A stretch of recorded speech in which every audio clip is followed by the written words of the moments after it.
오늘도 우리 찬양하면서 좀 한 가지 달라지신 걸 느끼셨습니까? 우리 지난주 성준 우리 리더에 이어서 오늘은 또 우리 아현 또 리더와 함께 또 이렇게 찬양을 했는데요.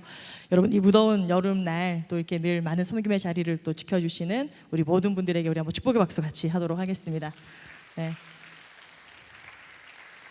하나님께서 그 귀한 섬김 가운데 은혜 주실 줄로 믿습니다. 여러분, 우리가 지난주에는요, 이 산발락과 도비아가 어떻게 이 성벽 재건을 방해했는지 함께 살펴보았습니다. 이스라엘 공동체가 다시 신앙의 공동체로 또 성전 공동체, 그것을 중심으로 세워지는 것을 막기 위해서 대적들이 끊임없이 여러 가지 위협과 또 조롱과 계략으로 또 그들을 공격했는데, 이스라엘 백성들은 어떻게 했습니까? 여전히 그들 가운데 함께 하시는 그 하나님을 신뢰하면서 그 하나님을 바라보면서 또 함께 기도하면서 지혜롭고 담대하게 그 공격을 이겨나갔습니다. 그런데 오늘 이어지는 5장 말씀을 보니까요, 이제는 전혀 다른 방향에서 또 다른 위기가 찾아옵니다. 여러분, 우리가 살다 보면 이렇게 많은 위기들 또 인생의 문제들 그냥 하나가 오고 끝나는 것이 아니라 마치 파도처럼 하나가 몰려오고 또 지나가면 또다시 파도처럼 몰려오는 것들을 우리가 경험하게 됩니다. 그런데 이스라엘 백성들에게도 지금 그와 같은 상황이 펼쳐지고 있습니다. 겉으로 봤을 때는요, 모든 것이 잘 진행되는 것처럼 보였습니다. 성벽은 그냥 차질 없이 차곡차곡 쌓여지는 것만 같았고, 또 위기가 있었지만 또 하나님이 은혜를 주셔서 또 함께 기도함을 통해서 또 백성들이 한 마음이 된 것 같았고, 또 그렇게 성벽 이 재건 프로젝트는 그냥 순항중인 것처럼 보였습니다. 그런데 그 안에서 또 다른 소리가 들려왔던 거예요. 어떤 소리냐면, 우리 아이를 지켜주십시오, 제발 살려주십시오. 좀 놀라운 소리이지 않습니까? 한쪽에서는 여전히 그 성벽을 쌓는 그런 연장 소리가 들리는가 하면, 장터나 또 이런 골목 어귀에 나가면 이와 같이 터져 나오는 울음 섞인 소리들이 그 성 안에 가득했다라는 거예요. 예루살렘 성벽은요, 점점 높아지는데 정작 백성들의 그 마음과 또 믿음의 성벽은 조금씩 흔들리면서 무너져 가고 있었던 겁니다.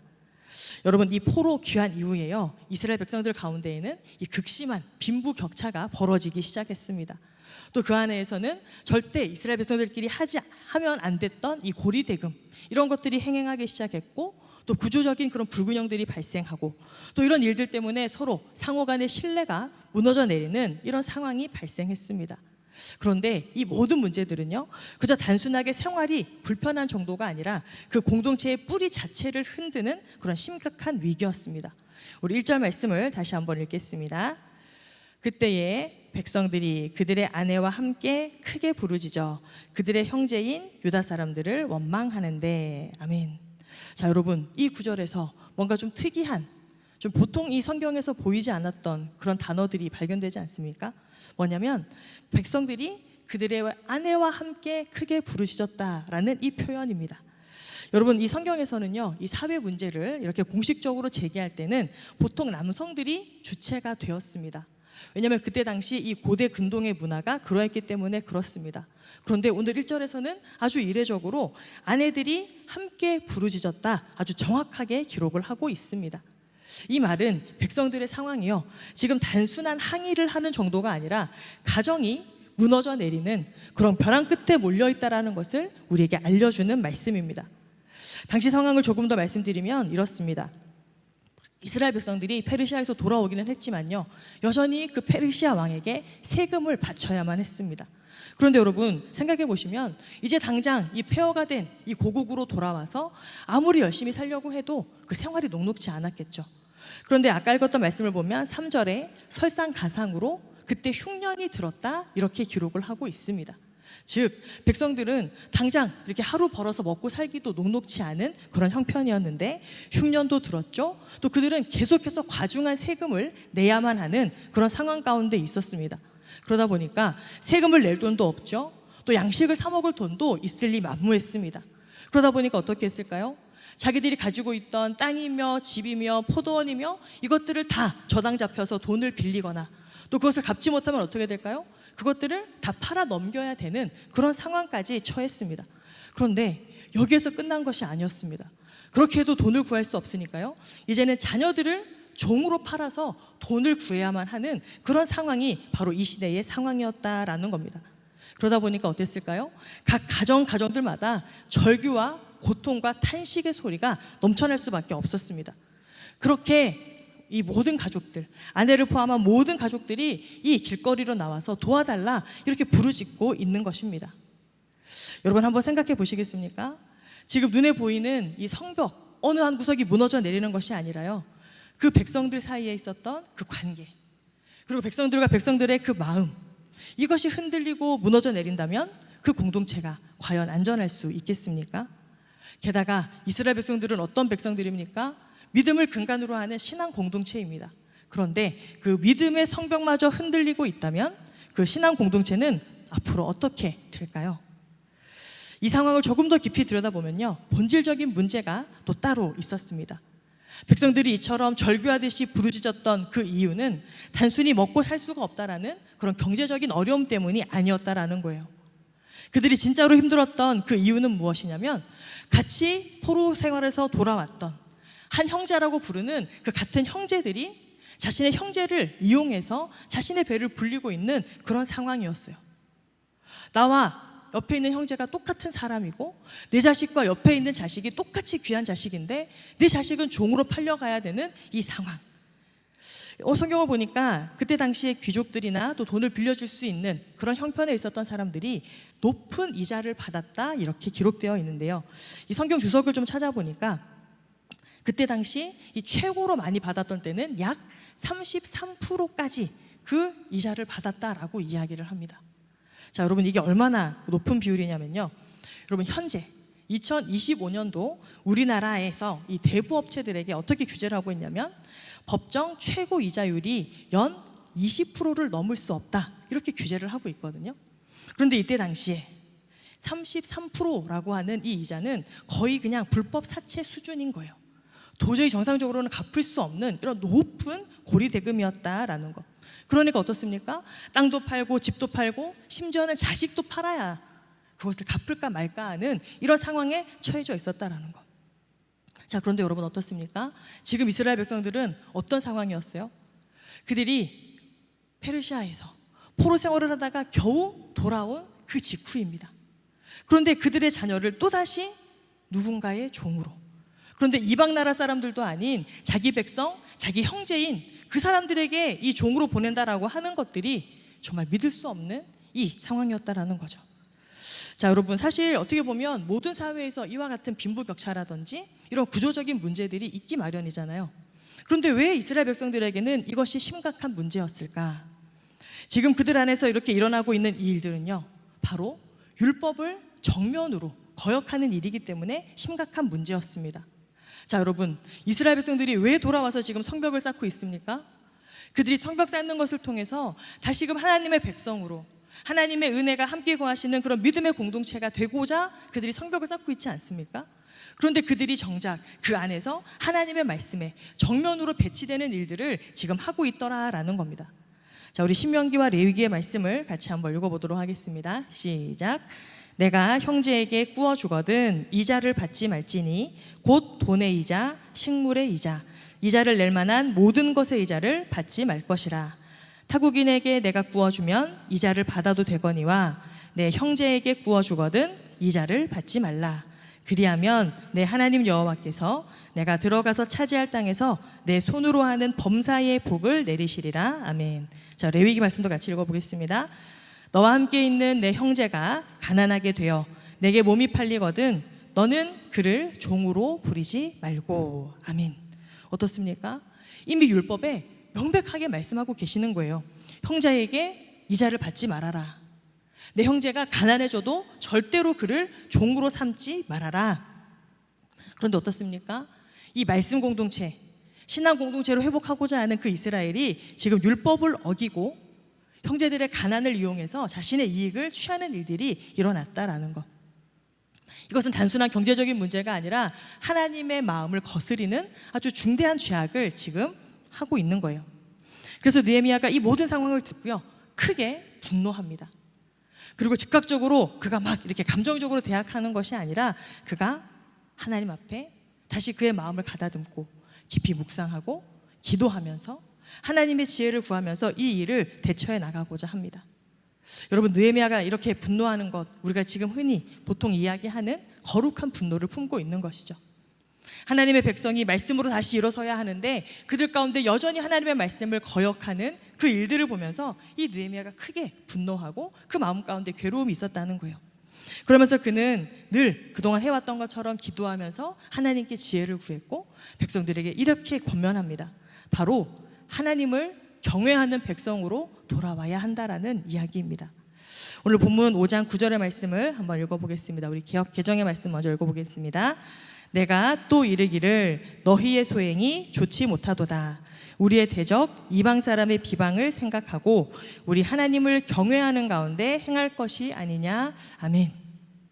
무엇이라고 지금 권면합니까? 지금 하고 있는 이 일들이 옳지 않다라는 거예요. 우리가 하나님을 믿는 백성인데 하나님을 경외하는 그 모습들로 다시 돌아와야 한다, 이렇게 권면하고 있습니다. 그런데 여러분, 여기서 사용되고 있는 하나님을 경외한다라고 할 때 이 경외, 이것을 새한글에서는 무엇이라고 지금 번역하고 있냐면, 여러분은 우리 하나님을 두려워하며 살아야 합니다. 즉 이 경외라는 것이 하나님을 두려워하는 것. 밑에 영어 성경도 보시면 그렇게 표현되어 있죠. Shouldn't you walk in the fear of our God? 하나님을 두려워하는 가운데 살아야 하는 것, 살아가는 것, 그게 경외라는 거예요. 그래서 히브리어로 이 경외라는 단어가 야레라는 이 단어인데요, 이 두 가지 뜻을 다 가지고 있습니다. 두려워하다, 그 다음에 깊이 존경하다, 그리고 존중하다라는 뜻이 있습니다. 그래서 여러분, 이 경외한다라는 말 우리 교회에서도 많이 쓰고 있지 않습니까? 이 경외라는 단어는요, 이런 뜻인 거예요. 마치 어린아이가 막 우르르 쾅쾅 번개 소리가 나면 어떻습니까? 깜짝 놀라서 무서워하는 것처럼 그런 두려워하는 마음도 물론 가지고 있고요. 또 하나는 이런 마음인 거예요. 존경하는 스승 앞에 서면 어떻게 됩니까? 이 몸가짐이나 내 언행을 조심하고 함부로 하지 않는 그런 모습들이 있잖아요. 이처럼 우리가 늘 하나님 앞에서 나의 삶들을 돌아보고 하나님 앞에 내 모습이 어떠할까를 이렇게 보는 마음, 이 두 가지가 합쳐진 것이 바로 이 경외라는 말입니다. 여러분, 이것은 또 이렇게도 표현해 볼 수 있습니다. 우리 같이 한번 읽어보겠습니다. 하나님을 경외하는 삶이란 하나님의 말씀을 내 삶의 기준으로 삼고 따르는 것입니다. 아멘. 자, 우리 한 번 더 읽어볼까요? 시작. 하나님을 경외하는 삶이란 하나님의 말씀을 내 삶의 기준으로 삼고 따르는 것입니다. 아멘. 여러분, 우리는 하나님을 경외하는 백성으로 살아야 합니다. 아멘이십니까? 그런데 우리가 하나님을 경외한다라고 하는 것이 바로 이러한 말이라는 거예요. 그냥 마치 무서워서 벌벌 떨기만 하는 것이 아니라 하나님이 우리에게 하시는 그 모든 말씀, 그 말씀을 우리가 늘 생각하면서 내 삶의 기준으로 삼고 따르는 것. 그런데 여러분, 요즘 세상은 어떻습니까? 각자 이 많은 사람들마다 저마다의 기준들을 다 가지고 살아갑니다. 재력, 학벌, 아니면 효율, 이해득실. 요즘은 사람을 만날 때요, 마치 이 MBTI가 마치 무슨 어떤 이 모든 것을 말해주는 것처럼 그것을 맹신하는 이런 사람들까지도 있더라고요. 그런데 여러분, 어떻습니까? 하나님을 경외하는 사람은 그 수많은 기준 중에서 단 하나, 하나님의 말씀을 붙잡고 살아가는 그러한 사람인 줄로 믿습니다. 여러분, 요셉의 이야기를 기억하지 않습니까? 요셉이요, 이렇게 이집트로 팔려가서 큰 어려움을 겪죠. 하나님께서 은혜를 베풀어 주셔서 보디발의 집에서 그 집을 관리하는 일들을 합니다. 그런데 이 요셉이 용모가 너무 뛰어났어요. 그래서 그 보디발의 아내가 사람이 아무도 없을 때 이 요셉을 유혹합니다. 그때 이 요셉이 뭐라고 이야기를 했냐면, 창세기 39장 우리 9절 말씀 같이 한번 읽어볼까요? 시작. 이 집에는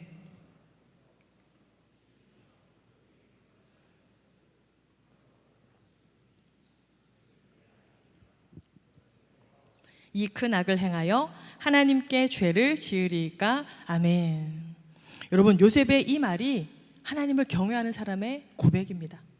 아무도 없고 집에 보는 사람이 없지만 요셉은 하나님을 의식했다라는 거예요. 사람들은 보지 않지만, 사람은 숨길 수 있지만 하나님 앞에 내가 죄를 짓지 않겠다, 이러한 마음으로 살아가는 것이 하나님을 경외하는 사람입니다. 사랑하는 청년들임 여러분, 말씀을 기준으로 삼고 사는 사람이요, 진정으로 자유로운 삶을 사는 사람들입니다. 왜 그렇습니까? 세상의 기준들은요, 사실 시시각각 늘 변하기 마련이에요. 그런데 하나님의 말씀은 변하지 않고, 또 하나님은 변함없는 분이시기 때문에 우리가 그 하나님의 말씀을 우리가 붙들고 살아가야 진정으로 자유한 삶을 살아가는 겁니다. 사랑하는 여러분, 이렇게 늘 변해가는 세상 속에서 이 변함없는 하나님의 말씀을 우리가 굳게 붙잡고 신실하게 하나님을 경외하는 우리 모두가 될 수 있기를 소망합니다. 그런데 여러분, 이 느헤미야는요, 이 공동체 안에서 벌어졌던 이 일들, 그 문제들 이렇게 지적하고 난 다음에 굉장히 놀라운 고백을 합니다. 어떤 고백을 하냐면 우리 5장 10절의 말씀 한번 같이 읽겠습니다. 나와 내 형제들과 종들도 백성에게 돈과 양식을 구워 주었노니 이제 이자를 그치자. 아멘. 자, 여러분 여기 보십시오. 나와 내 형제들과 종들도 라고 이야기합니다. 이게 무슨 뜻일까요? 느헤미야도 또 느헤미야의 가족들도 이 문제에서 자유롭지 않았다라는 거예요. 그들도 이 백성에게 돈을 빌려준 적이 있고 또 아마 의도하지 않았지만 어느 순간 그 부당한 시스템에 함께 엮여 있었다라는 것을 이렇게 공개적으로 고백하고 있는 겁니다. 그런데 여러분, 중요한 게 무엇입니까? 느헤미야가 이 사실을요, 그냥 슬그머니 감추지 않고 공개적으로 백성들 앞에서 자기의 잘못을 이렇게 인정했다라는 겁니다. 여러분, 지도자들이 어떤 사회에 대한 문제들을 지적하는 것은 쉽습니다. 그런데 그 화살의 방향을 자기에게로 먼저 돌리는 일들은 사실 쉽지 않은 일입니다. 책임이 크면 클수록 그러한 일들을 회피하려고 하는 경우가 많죠. 그런데 느헤미야는 어떻습니까? 피하지 않았고 핑계도 대지 않았습니다. 사실 느헤미야가 이렇게 말할 수도 있었잖아요. 아, 나는 몰랐다. 내 식솔들이, 내 가족들이 그렇게 하고 있는 거 내가 전혀 몰랐다. 그리고 어쩔 수 없었다. 상황이 그러다 보니까 나도 그냥 그렇게 된 거다. 이렇게 지나칠 수도 있었습니다. 그런데 느헤미야는 뭐라고 이야기합니까? 나도 잘못했는데 이제 그만하자. 우리가 지금이라도 멈추고 우리가 하나님의 말씀으로 돌아갑시다. 이렇게 이야기하는 거예요. 너무나 멋있는 고백이지 않습니까? 이것이 바로 진정한 그런 회개의 모습을 우리에게 보여주는 겁니다. 그냥 나도 어쩔 수 없이 그냥 그 구조 안에 있었던 한 사람이다 이렇게 이야기하지 않고 하나님의 말씀에 잘못된 그 모습들을 보면서 자신의 삶의 방향을 바꾸는 것, 이러한 모습이 공동체를 진정으로 다시 돌아서게 하는 힘인 겁니다. 여러분, 혹시 이런 마음들이 우리 안에 있지 않습니까? 우리는 어떤 공동체의 문제들을 지적할 때요, 쉽게 이렇게 이야기하려고 합니다. 나는 잘했는데 그냥 저 사람이 문제야. 나는 안 그러려고 했는데 그냥 제가 그렇게 하는 거야. 사실 우리는 늘 남을 탓하는 게 쉽습니다. 그런데 오늘 느헤미야의 모습을 보면서 우리도 잠깐 멈추어서 우리 스스로에게 이런 질문들을 던질 수 있었으면 좋겠습니다. 그런데 나는 정말 그 일과 아무런 관련이 없는가? 공동체 안에서 신뢰가 무너지고 또 서로 비난하고 책임을 전가하는 일들이 발생할 때 여러분, 그때 필요한 게 무엇일까요? 누군가에 의한 정의 구현이 필요한 것이 아니라 진정한 말씀 앞에 엎드리는 회개가 바로 필요한 순간입니다. 그리고 그러한 회개는 언제나 나 자신부터 시작되어야 함을 우리가 다시 한번 기억했으면 좋겠습니다. 하나님은 그런 한 사람을 통해서 무너진 공동체를 세워 가시는 줄로 믿습니다. 여러분, 느헤미야는 어떻습니까? 이전에 지도자들이 보여줬던 모습과는 확연히 다른 모습들을 보여주고 있습니다. 여러분, 페르시아의 이 페르시아의 황제의 총애를 받았던, 그죠? 술 맡은 관원, 총독의 역할을 맡았던 사람입니다. 그래서 그 사람은 그는 법적으로 이렇게 녹봉을, 월급을 받을 수 있는 그런 권한이 있었던 사람입니다. 그래서 이전의 총독들은 어떻게 했냐면 당연히 그 월급을 받아서 자기의 부를 이렇게 늘려가는 일들을 했습니다. 그런데요, 느헤미야는 그렇게 하지 않았다라는 거예요. 이어지는 5장의 말씀들을 쭉 읽어보면요, 느헤미야는 무려 12년 동안이나 그 총독의 녹을 받지 않았다 이야기합니다. 무려 몇 년이라고요? 12년. 그러면서 그냥 틈이 나는 대로 거의 매일같이 약 150명에 가까운 사람들을 자기 집에 초대해서 자기의 비용으로 이렇게 먹이는 그런 일들을 했습니다. 자, 제가 이렇게 이야기하면 여러분들 속으로 이렇게 생각할 수 있습니다. 느헤미야가 돈이 정말 많았나 봐요, 목사님. 모두가 다 어려운데 그 사람은 페르시아에서 그렇게 높은 자리에 있었으니까 느헤미야가 돈이 많아서 그렇게 하는 건가 봅니다. 자, 그럼 또 여러분에게 물어볼게요. 돈이 많으면 누구나 다 이렇게 할 수 있을까요? 자기 재산이 엄청 많이 있으면 자기가 당연히 받을 수 있는 월급도 안 받고 자기 사비를 털어서 그 백성들의 그 식사를 챙기는 일, 누구나 다 할 수 있을까요? 절대로 할 수 없는 일입니다. 그런데 느헤미야는 왜 이렇게 할 수 있었냐? 우리 5장 15절의 말씀을 같이 한번 읽어보겠습니다. 시작. 나보다 먼저 있었던 총독들은 백성에게서 양식과 포도주와 또 은 40세겔을 그들에게서 빼앗았고 또한 그들의 종자들도 백성을 압제하였으나 나는 하나님을 경외함으로 이같이 행하지 아니하고. 아멘. 느헤미야가 똑같이 이전 총독들과 하지 않았던 이유가 무엇이라고요? 하나님을 경외하는 사람이다. 나는 하나님을 경외하기 때문에 하나님의 말씀에 비추어서 그렇게 하는 일들이 옳지 않다 여겼기 때문에 나는 그렇게 하지 않겠노라, 그렇게 이야기하는 겁니다. 누구도 그에게 강요하지 않았지만 그는 하나님을 경외하는 마음으로 그 길을 선택한 거예요. 이렇게 그는 모범이 되고 또 솔선수범하는 그런 지도자의 모습을 보여주고 있는 겁니다. 여러분, 어릴 때 한 번쯤 읽어보셨을 동화가 있습니다. 아낌없이 주는 나무. 이 책의 내용을 알고 있지 않습니까? 나무와 한 소년의 아름다운 사랑 이야기잖아요. 이 소년이 돈이 없다 그러면 이 나무가 어떻게 했습니까? 사과를 다 따가서 팔아라 이야기합니다. 그래서 소년은 그 사과를 따가서 돈을 벌죠.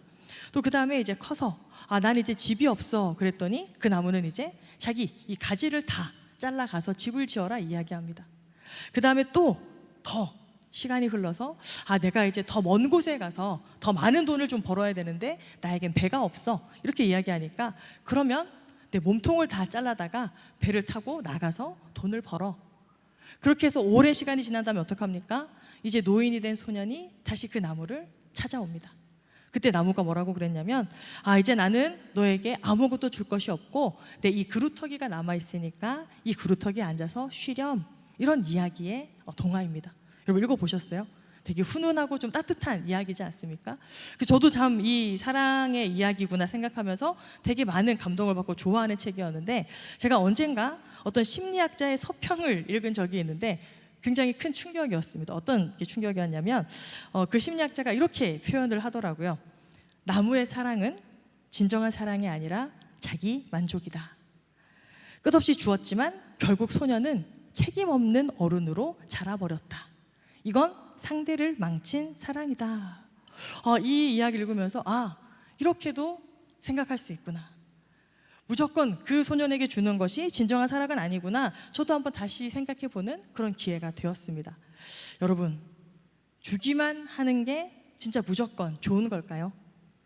거절하지 못하는 사랑, 기준 없이 헌신하는 그런 맹목적인 사랑, 이것을 우리가 진짜 사랑이라고 할 수 있을 것인가?